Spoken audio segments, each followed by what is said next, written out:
The comeback is always greater than the setback.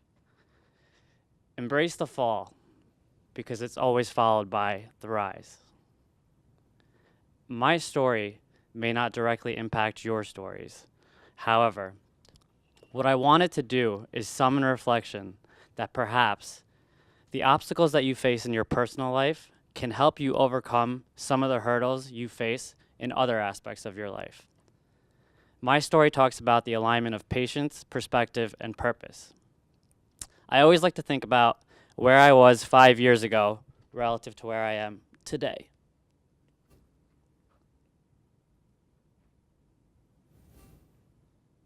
So, as Amy mentioned, I was diagnosed with ALL at the young age of 3, and I was born in Egypt, and it's where my parents were raised and where they had spent their entire lifetime. I want you guys to kind of put yourself in this scenario for a second. And a lot of people in this room look like they kind of fit the age range of 25 to 35 years old. You're married, you have a child, he's 3 years old, he's just diagnosed with cancer. You're told that really the only chance your child has at survival is for you to leave everything you know. So imagine you're here in New York, you were grown up in the States, and you were told that essentially you had to move to China. And you were told you don't really know if you'll be coming back, you don't know how long you're gonna be there, and you don't know if your child is gonna make it. That's the wall that they were up against. And they decided to make the move because it was really their only option at the time. So we moved over to the States, and for 10 years, I underwent chemo, radiation. There were several side effects, setbacks, and for a long time, I was constantly pushed to celebrate the small wins. And the barriers were not just physical. They were social, they were cultural, they were mental. So growing up fast, obviously, between the ages of 3 and 13. 13, I had a pretty intense brain surgery right here at the right frontal lobe where they removed a golf ball sized mass. So that was going into high school. So for those 10 years, again, it was barrier after barrier after barrier. And that's kind of what laid the groundwork for what was to come after that. So I want to fast forward a little bit into how all that kind of played into the rest of my life. I can look back and kind of talk about, cancer and overcoming cancer and all the barriers that you face along the way. But what I really want to talk about is where we went from there. So I graduated college in 2009 in the heart of the financial crisis, right? Great time to graduate. And I graduated with an accounting degree. I had no job, and I had no passion to work in public accounting. So I get back for a couple months, I'm looking for a job, and I finally get myself a job at a public recruiting agency. And they specialize in public accounting firms. So I had one goal when I started this job was just network, figure out a way to get myself into a public accounting firm because that was my degree at the time, and figure it out from there. My end goal was actually to break into finance, but the market didn't look so great. So eventually, I got where I needed to go. Within a year, I landed a job at a CPA firm, and I started doing my MBA simultaneously. So I had one major burden that I was carrying with me throughout this whole time. I thought that I had kind of quartered myself into the life of a CPA now, and forever I was going to be an accountant because that was my degree, and that's what I was doing. So for a year, I went into ghost mode. I was working busy seasons, 60 to 80 hours a week. I was taking 5 classes at a time.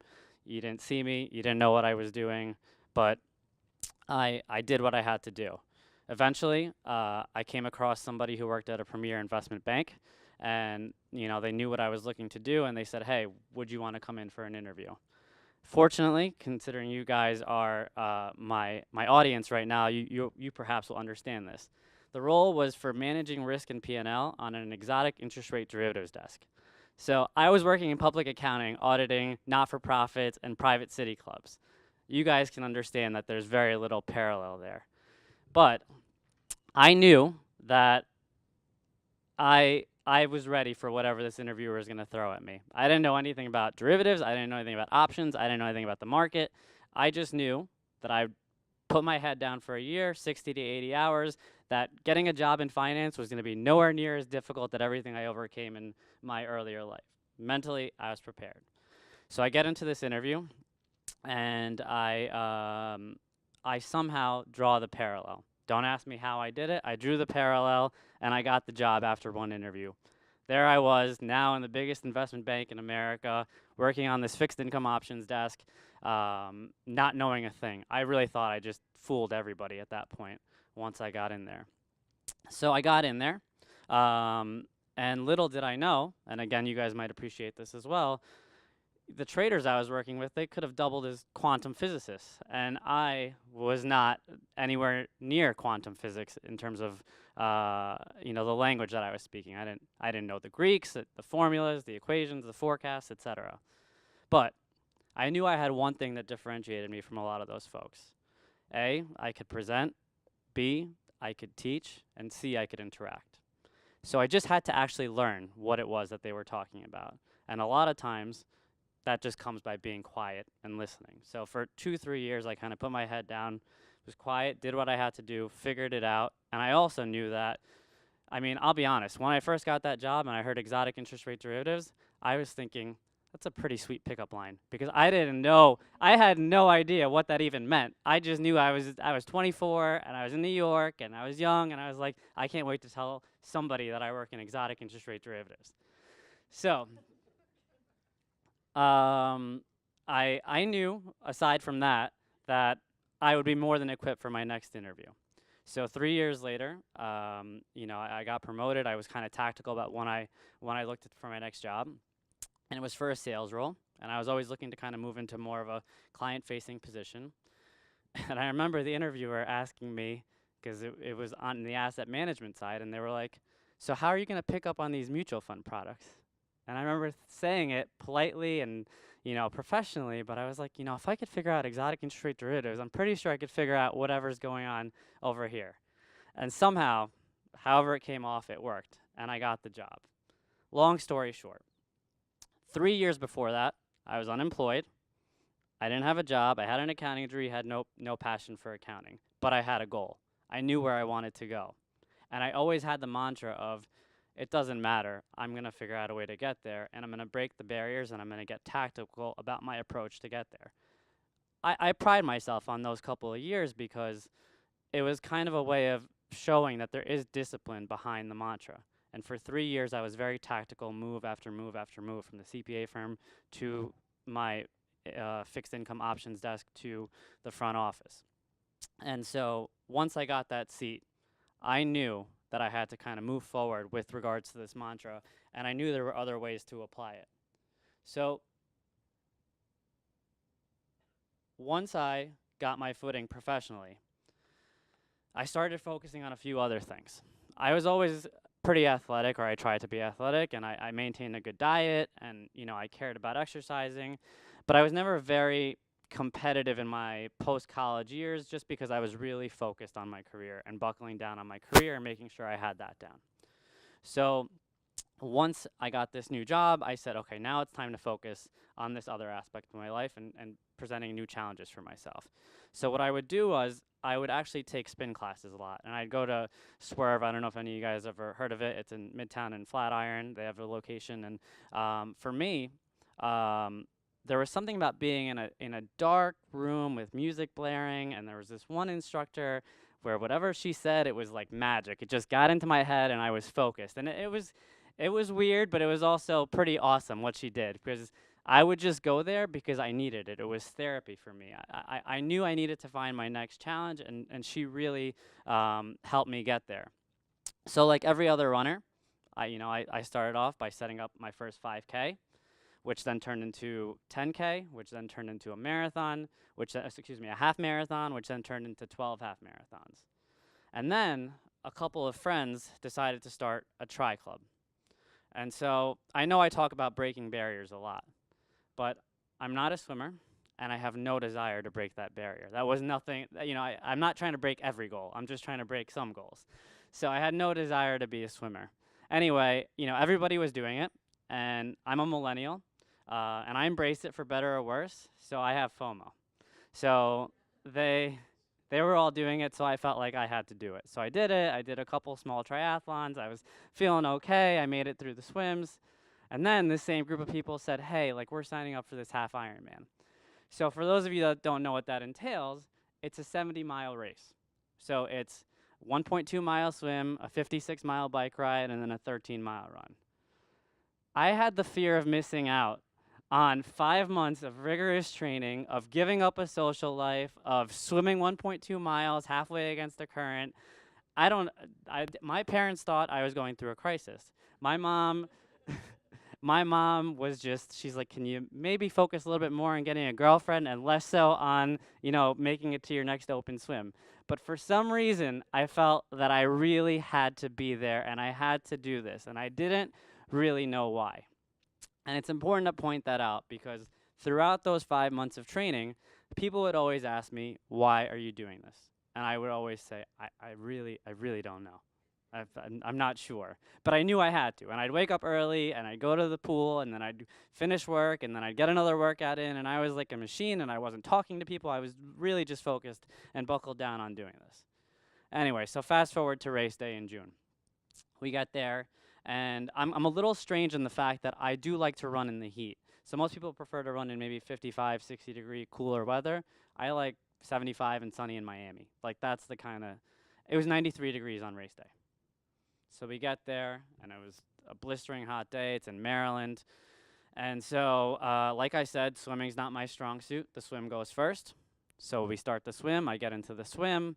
I make it through in a little over an hour, and for me, that's good because I had two main goals there. I said, A, don't stop, and B, don't look back. I could slow down, but I just got to move forward, and that was it. So once I got out of the water, I was pumped. I was like, all right, race is over, we're good.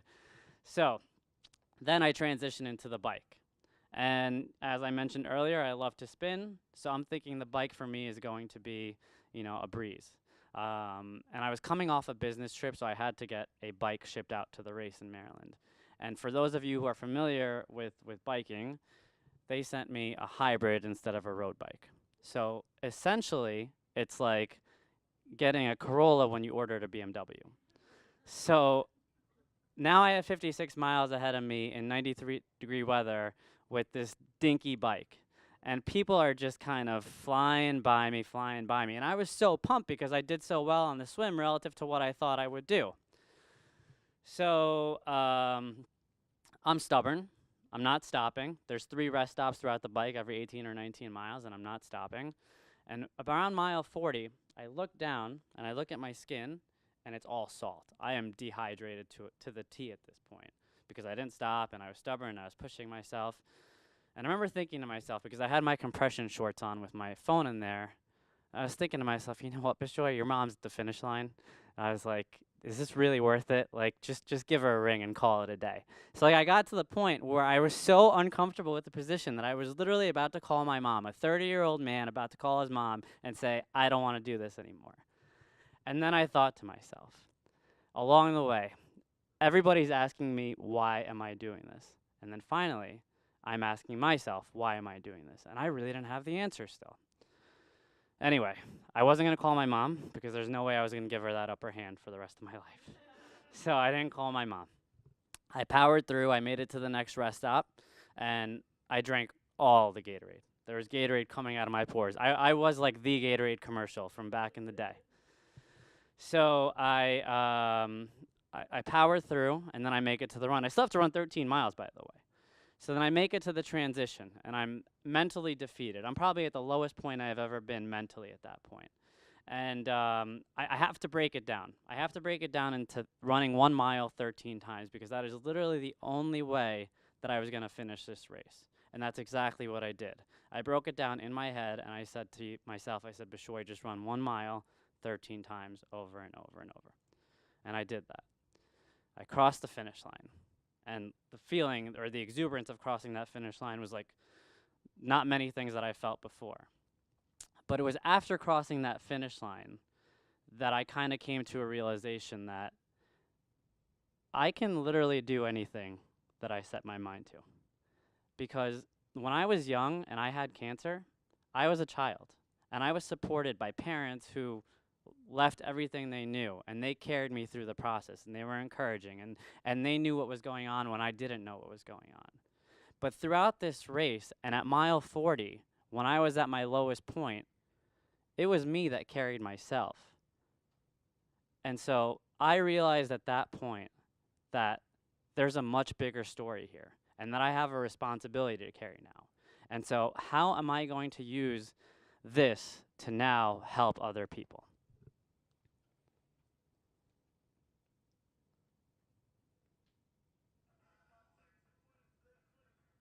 Just making sure you guys are all still up. So, um,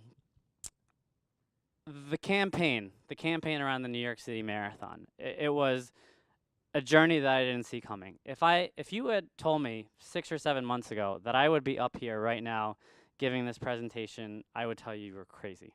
If you had offered me $1,000 and said, Bishoy, I'll give you $1,000 right now, or I'll give you $1,000,000 if you start a campaign, fundraise for charity, and become the top individual fundraiser for that charity. I'll take that $1,000 all day and run.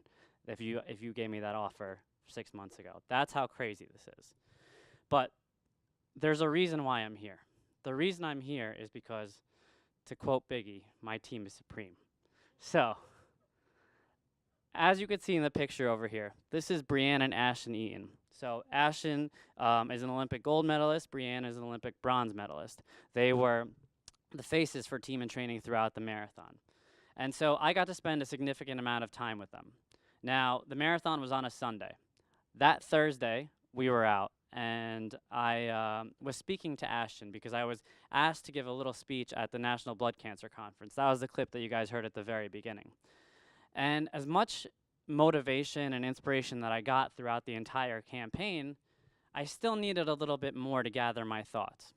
And so I asked Ashton, I said, Ashton, you were on the Olympic stage, much bigger stage than I've ever been on yet.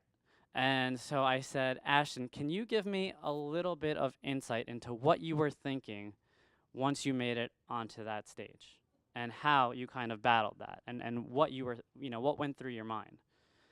And he told me, he said, when I first got there and I came out, the only thing that I could think to myself was, there are 1,000 reasons why I shouldn't be here right now. And that was pretty crazy for me. This dude was, at one point, maybe the best athlete on earth. And he's an Olympic gold medalist. And he got on the stage that put him there, and he couldn't help but think, holy crap, how did I end up here? And so 3 days later on Saturday, I show up for this National Blood Cancer Conference, and they did a good job of telling me kind of what to expect, but I also didn't really know what to expect. It was a packed room at the Grand Hyatt, it was the ballroom, it was packed to a T, a couple hundred people, and I get up on that stage, and all I could focus on was, there's 1,000 reasons why I shouldn't be here. And there's 1,000 reasons why maybe leading up to that, I shouldn't have been on a national stage. But the point being is that once you're given that platform and once you get that stage, you better use it for good. And so that was the lesson that I learned through Ashton. And because of Ashton and the people that were around me, we were able to get to where we got. So this wasn't really even supposed to be a campaign.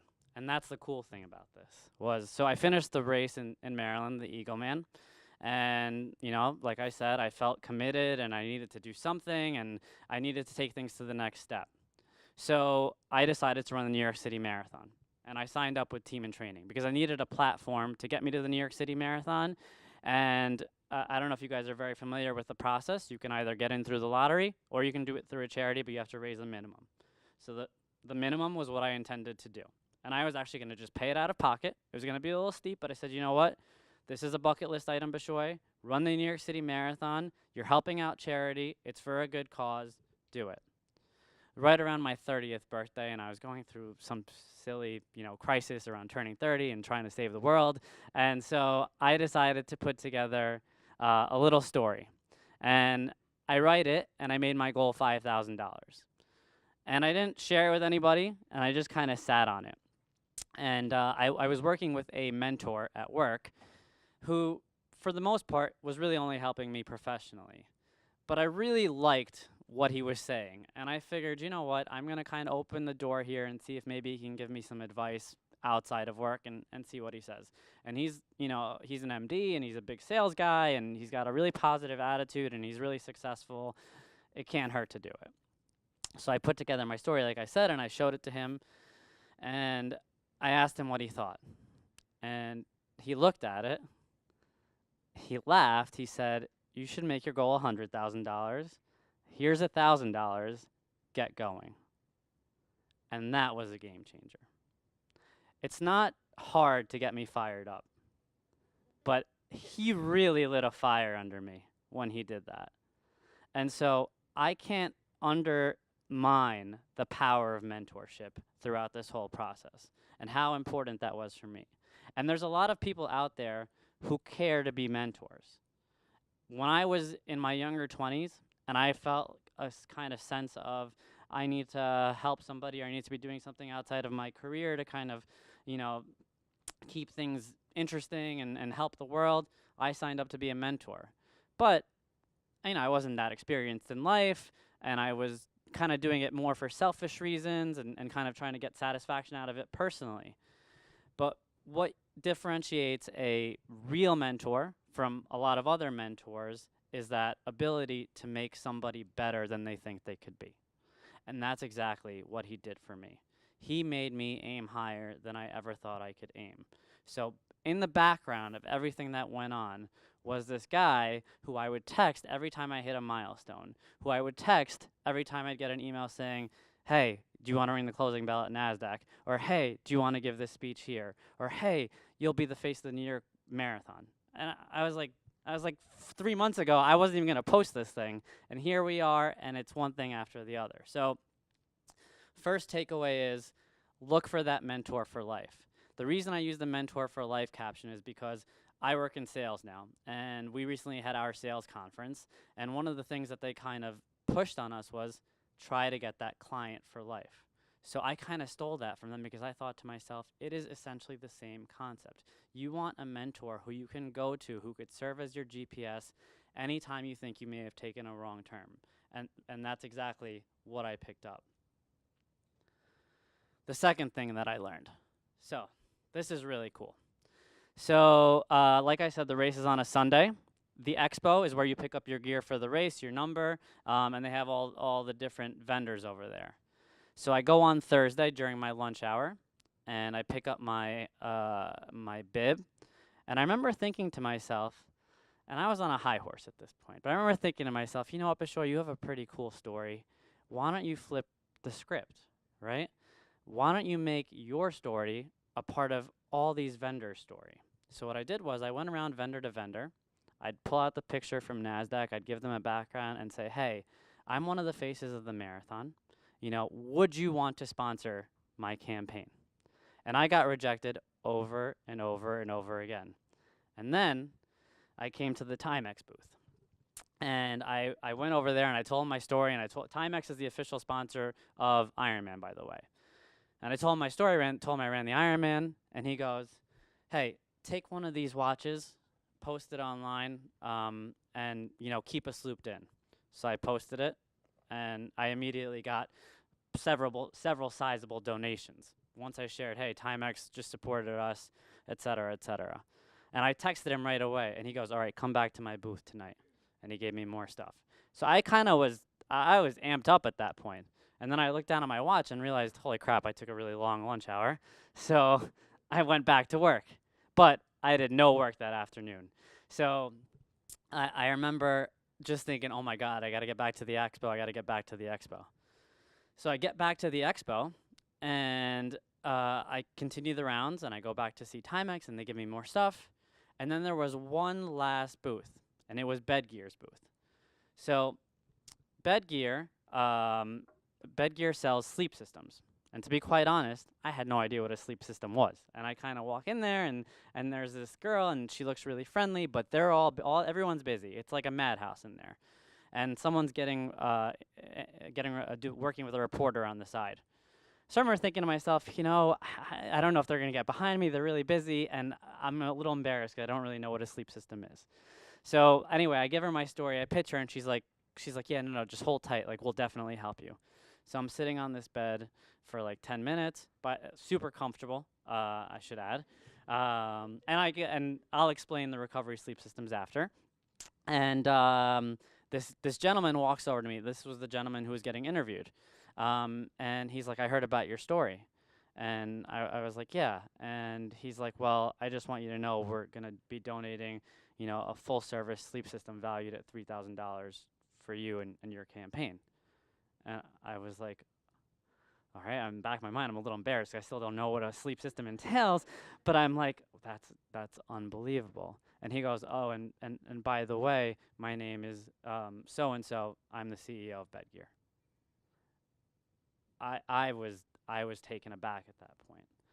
And so just some background on the sleep systems. So they're recovery systems for athletes. They're made of the material that you make like the army jackets out of, so that the bedding stays cold. So that's essentially the concept, and you guys are probably getting a little bit more information right now on that. But I was really taken aback because when I found out that was the CEO of the company, and he immediately bought into my story, it goes back to what I said earlier. When a stranger buys in to what you're saying and is willing to donate to that effect, right, it means that you're doing something right. And that's really what empowered me from that point. So the next point, incorporating your network. One thing that I learned throughout this entire campaign is that people want to help.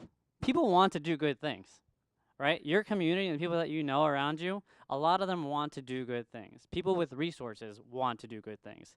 The problem is they don't necessarily have the driver, right? So when I think about Proper West over here, Proper West is a restaurant bar in Midtown Manhattan. They have a sister bar in Tribeca. Once I started posting a couple fundraising things on social media, the two managing partners reached out to me. They took me out to lunch. I knew them, but I wasn't that close with them. And they said, Bishoy, this is amazing. They go, whether it's sponsorship, whether it's space, whatever it may be, you tell us, and we'll take care of it. And I was like, okay. And I didn't really know how many times I can go back and ask for something. And that was a big thing is, can I go back? Can I ask? I mean, they're giving me their stuff. Like, that's got to come at a price, right? But one of the things that I learned is that they want to give back. And it makes the companies look good too when they're involved in these types of initiatives. So they donated their space. That's me bartending. I didn't break anything. And then a couple months later, I reached out to Swerve and I said, hey, would you guys want to get involved? And they said, absolutely. And fortunately for me, the founders at Swerve actually knew the managing partners at Proper West. Not that close, but they knew them well enough where Proper West funded half the ride. And so there was zero cost to me. And there was zero cost to all the attendees, and all the money went to charity. So one of the things that I really want to kind of drive home again is that people want to give back. Your community wants to give back. It's a tough, it's always tough soliciting money. That was one of my biggest struggles at first, and that's why this almost never happened. But what I realized in doing this, especially with people who have the resources, who have the companies and the infrastructure, it makes them look good. And as long as you're a good representative for them, they'll continue to give your way. So, what did I really get out of this? Well, my dating profile got upgraded, that's for sure. So funny story about Carly Kloss, and I don't know if you guys can see that. That's her mentioned above me in the article above. So raise your hand if you know who Carly Kloss is, just so I have an idea here. So for those of you that don't know, Carly Kloss is a Victoria's Secret supermodel. And she ran the race, and her and I started the race together because we were in the same tent leading up to the race. She was getting interviewed the whole time. I'm sure she was thinking, I wish I had a lot more free time to chat with Bishoy, but anyway, so we started the race together. And she had 3 bodyguards around her. And they didn't really look like bodyguards, but I knew they were bodyguards. So around mile 22, 23, and I knew, like, once I passed the 20-mile marker, I was a little gassed, but I was still good to finish. I was running, but I was exhausted. I knew I didn't look good. And my friends, because I had a lot of friends kind of spread out throughout that point, were like, hey, Bishoy, you didn't look very great. And I'm like, yeah, I know. Around mile 25 and a half, in the corner of my eye, I caught Carly, and I saw her. And I just thought to myself, you know what, Bishoy, you're finishing this race with Carly Kloss, even if it's just for the story. And that's exactly what happened. I got this last win, and I caught up to her, and I finished the race, and her and I crossed the finish line together. Now, story doesn't end there. I was on, again, such a whim from the race and everything was so exhilarating.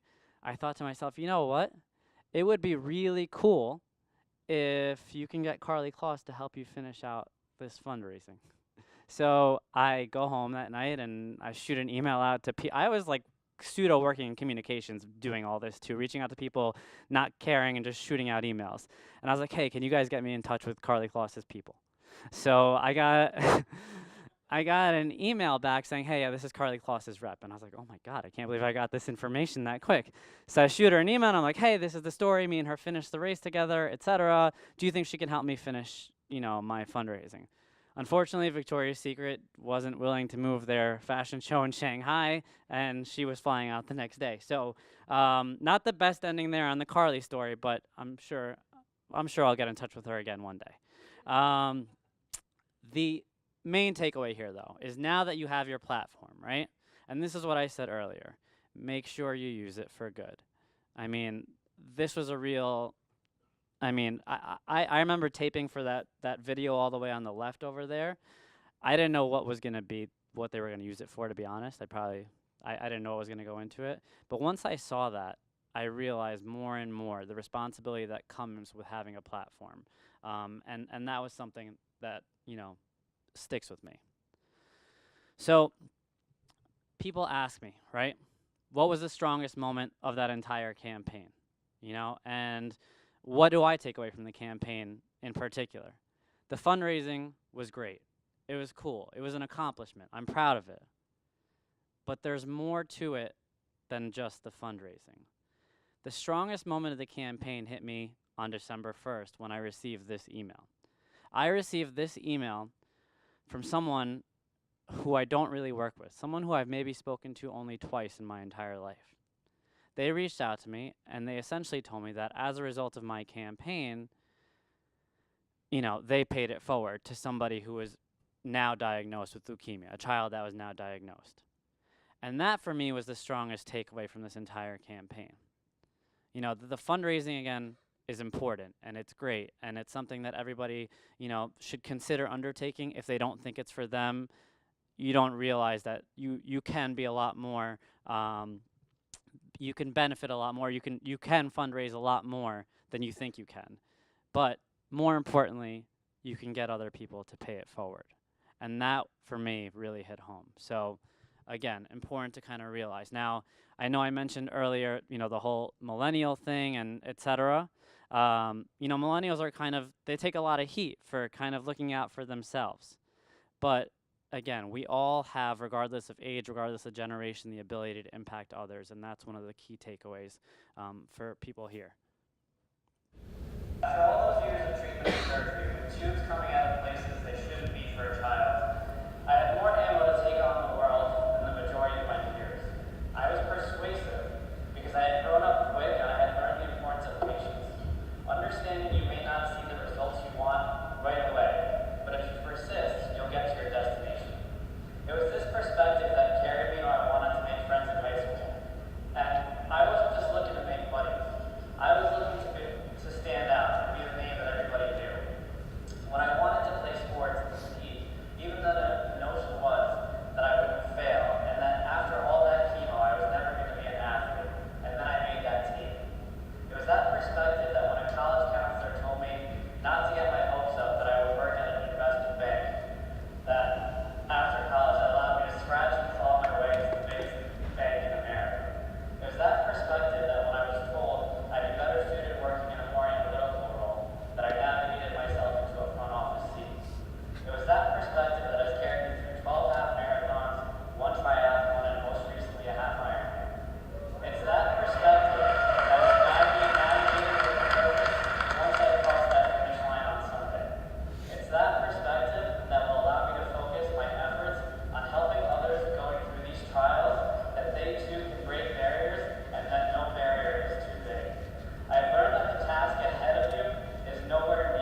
I encourage you guys to think about two things.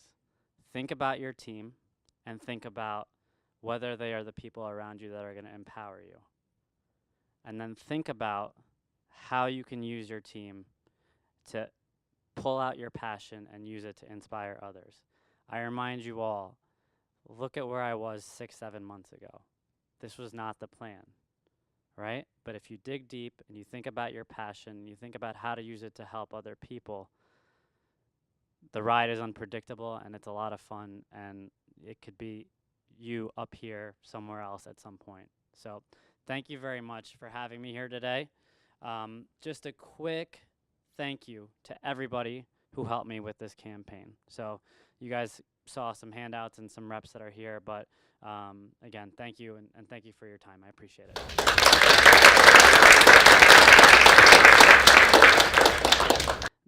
So the question was around, not necessarily having an experience like going through cancer to inspire you, and what you can do. So the truth of the matter is, and this was one of the messages that I probably should have hit on earlier, is that we all go through obstacles one way or the other, right? And luckily for me, and I do think about it, that fortunately I went through my experience and that kind of helped me overcome career hurdles or other hurdles in general.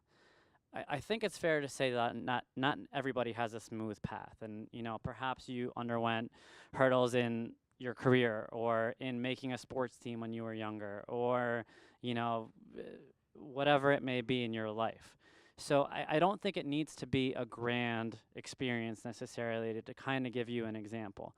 My experience was a grand experience, right? It was cancer. It was a setback for 10 years, but it took me forever to figure out a way to incorporate it. Right? So it wasn't like it clicked right away. I had to go through another experience of mile 40 on that bike ride to actually finally realize, like, I can help myself. So you need to be constantly thinking, and it's all about that concept of looking for your why and searching for your why, and always thinking about giving. There's a book out there, Give and Take, that I read not too long ago, and it talks about givers versus takers, and read the book, but it gives you a good baseline really for how to kind of think about searching for your why. So that's one thing I would kind of suggest over there, is that it doesn't need to be a grand story, and even for someone who had a bigger story, it didn't come naturally. I had to fall over and over again. Any other questions? Yep. Thanks for sharing your story. 2 questions. How long did it take you to finish the New York Marathon, and what's next for you? So 2 questions were, how long did it take me to finish the marathon, and what's next for me? So it took me 4 hours and 41 minutes, I think officially, but on my watch it said 4 hours and 37 minutes. So I don't know which one to believe. And I had to keep pace with Amy during part of an interview during the race. So, and then what is up next for me? So I have to say, I hope I did a good job, because this was my first ever speaking engagement. I hope to do more of this, to be honest. I think I have a story to share, and I think I can relate to a bunch of different audiences. And what was cool about my story is really the fact that, again, this wasn't something I intended to happen. So it's 100% natural, right? And I'm kind of learning along the way, and I continue to learn, and I take every day as a learning experience. And I started learning from, the very first time I got myself into that spin studio, and I was sitting by myself and just, in the dark and the music pounding, and I'm just thinking to myself, you need to make yourself better. One way or the other, you need to make yourself better. And it took me 12, 13 races and, near dehydration to get there. So it's a continuous learning experience for me. Cool. All right. Okay. Thank you, guys. Well, thank you.